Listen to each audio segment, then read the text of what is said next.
chua tua chua pasena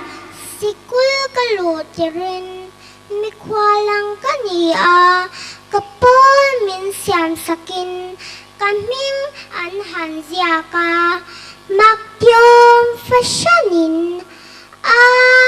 kahan tipota lungleng om takmain o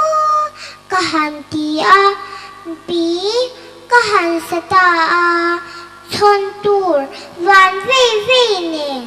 kakoy bo min tingay kan tua zon wan tak nen ban malaw pei chua so kalam chin ay tak tak si lovin dimun katheng chin pulen makalaw ti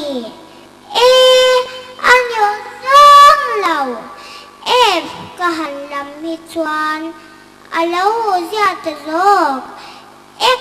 kalam pei chuan varim anam rum ai si lovin kati tak chu ha chao chuak ang main chi kahan ti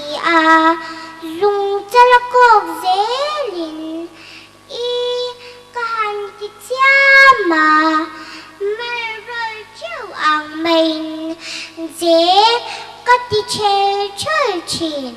ke akal si lovin thui tak kakal lau zir masati chu ngot katumta lum tiom tak main kati mai lovin ka zir chin dang nan mua pei chuan au kati au chin von katum wangin pi kalam apyang yan